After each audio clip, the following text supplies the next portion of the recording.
Welcome to another video from Dr. Lock. Okay, so a few days ago I did a video on these two RFID cloning access tag tools. And basically, to cut a long story short, I've gone over them and found out what kind of works and what doesn't work.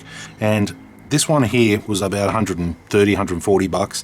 The only difference really was just the shape and all the rest. It also had the function to use Wi-Fi to go to its server for decoding functions. I tried a few of those card functions and I can't find out which ones are relevant to me. So I'm not sure how good that is. I was able to actually set up the Wi-Fi off my mobile phone and actually connect to their server for the decoding function. So that was a bit of a bonus. I was able to change the menu into English, so that was a bit of a bonus too.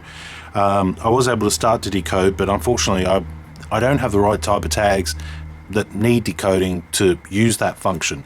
So this one was far more expensive than this one here. And when you take away that online decoding function, I would pretty much go with this one. If you need that online decoding function, you go with this one. As to where the online decoding function applies, well, I'll have to wait and see and find out where that applies down the track, because I haven't found too many cards on my bench that I need that for.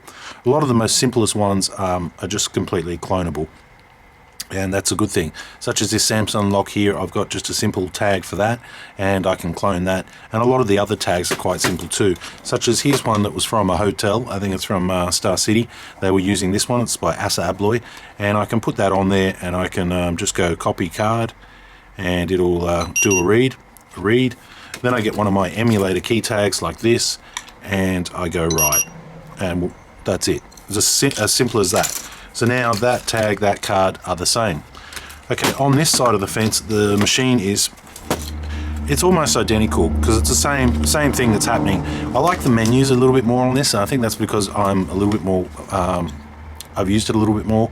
Also, I find it a little bit quicker to boot up and a bit easier to use. Such as this one, I just push the scan button. It's now scanning. It's going through all the different formats that it has to find. Read success. Okay. Card number is and it's the same there. 177 The thing I don't like is it won't shut up. I mean, I don't really need it to read up out all that. And now I simply go write. Write failure. Oh, that's not good. Write success. Okay, so that was just a matter of having the tag in the right spot on the coil.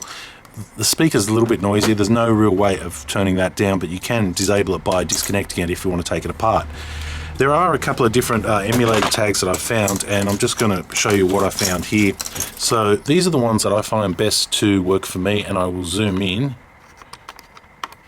Okay, that's probably about the best we can do. Now this one here with the H on it, this type of logo, this works good. I'm happy with those ones. These ones here, where it's flat, nothing on it, and there's a little bit of an indented circle, they seem to be the same. They come in multiple colors. EM43 something something something. They're called emulator tags. So those three I find work really good. Now, like all things that come from China, you're going to order all the different type of emulator tags, and you're going to end up with some tags that's pretty much not what you ordered. That's the same scenario for all of us. Now, take a look at these tags here with the code on the back. They're actually a prefixed code. What that means is, yes, I can use this tag and add it to a smart device because it's already got a code in it. Like this Samsung lock I've got here. If I wanted to, I can program that up and install it and add it. But unfortunately, I don't really want too many of these tags. They do come in handy when you've got multiple smart locks and you want to sell the customer a tag. They're very cheap in that regard, that you can just sell it to them and just add it to their lock that you're actually installing. So they're not bad, but it's not what I asked for. I was actually after an emulator tag because I wanted to get all of the range of the ones that I could. So I found these ones very good. The pre-coded ones completely useless unless I'm installing something. Now, I've got a Visa card here. I'm just going to slide that in the back here. This is one of those Wi-Fi ones, and scan. It does come up and it does try to decode the card, but of course using anything from the... failure. Okay. Anything from the banks basically has an encryption level, which these type of people who makes these machines don't kind of do. So that's why I can read some of it, but not all of it. I've been able to do it with the St. George card. This is just another one. Read failure. Okay, so we're getting a failure there and a failure there. Let's pop it on the back here. We'll have to boot up. And I'll see if we can do the Wi-Fi as well, because that would be nice just to simulate. So other type of smart cards or Wi-Fi cards might be a possibility if you're using the right format. But of course, something as high security as a Visa card, you're not going to be able to do it. But it's interesting to see what type of capabilities this thing has. So we'll just go down to detect, and we'll go OK, and we'll go read failed. Okay, let's go back. Makes a lot of noise, this thing. We'll go copy, read. So it's reading it now. It's going to go through all the different... Read failed again. This is unusual. Maybe I've got it in the wrong spot. Read. Okay, so it found it now, and it found the number. So that's its unique ID or so, but it didn't find a lot of anything else. And there is so much data on this card that's why, it's got the encryption and all the rest. So it now says to go to encrypt mode, go to decode mode. So we'll go over here and we'll go decode mode, and we'll go read, start wireless. Now I've got this hooked up to the wireless. Well, not the wireless. I've got this tethering off my phone for wireless internet. So it should be able to go through as long as that hasn't phased out on my phone. And it does take a little while. It's got the actual number on top, but it's going to go through and see if it can decode it. But I know what's happened because I've done this before, and basically the format or the encryption key that it's looking for to be able to decode this, it doesn't have, and rightfully so. It would be a bit worried if it actually did. But that opens the door to other type of smart cards out there, certain cards or tap cards that might be of interest to you, or might be used on some other type of wireless products or digital door locks or alarm systems and things like that. Okay, wireless is turned off. Basically, it wouldn't have worked anyway. It would have gone decoding, gone onto the server, gone 1%, and then come up with fail anyway.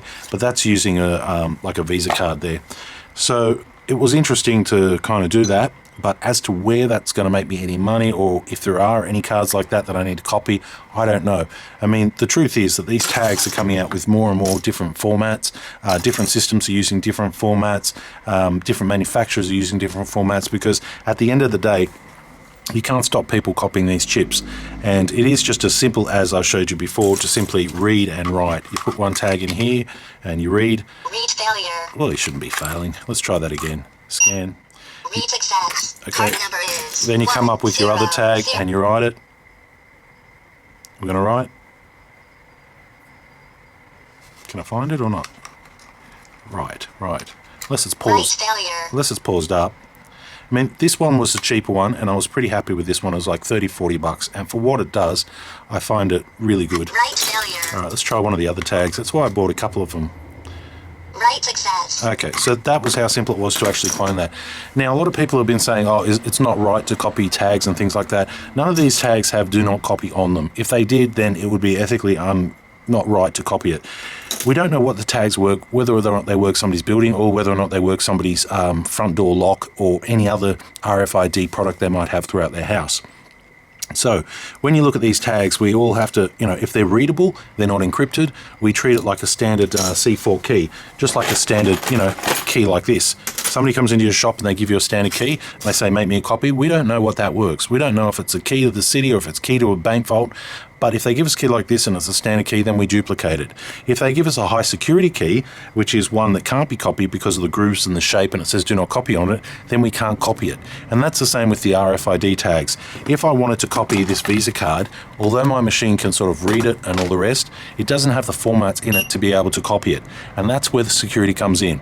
So when you are basically having a access control system installed, if you want to stop people from duplicating it, you have to use an encrypted format card which is not readily available, which is not hacked and cracked by these Chinese machines. If you go using the stock standard type of tokens, then yes, they can be hacked and cracked, just like this key here.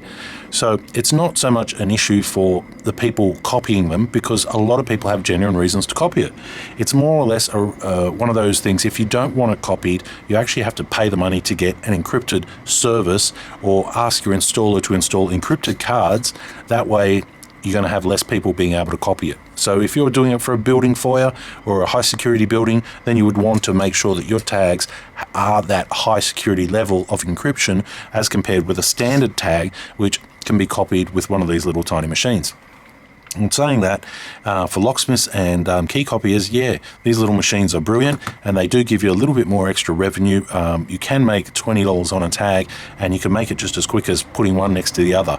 As far as do not copy, well, if you want to write do not copy on it, you can, and most ethical key copying people would stop at that point and say no, go back to where you got it from. That's an option, and that's the way I see it. So the two machines, out of the two machines, I go for this one. It's cheaper, it's faster, less problems, and seems to do everything you need to do. As for this one, it has more features I haven't been able to identify the functionality of yet. So if I wanted to just throw one of these in one of my work vans so that they have the ability to copy key tags which are completely copyable, I'll go for this one. And it also has the charger on the bottom, just a standard, phone charger. So I like this machine best. I hate the noise it makes, the software and all the rest. RFID card. Everything kind of works pretty good. This one's a bit slow and sluggy, cost me more money, and I wasn't overly impressed. But they generally do the same type of thing, except for this one has wireless decoding. That's my rant on RFID tags. If you use this, leave it down below, and thanks for watching.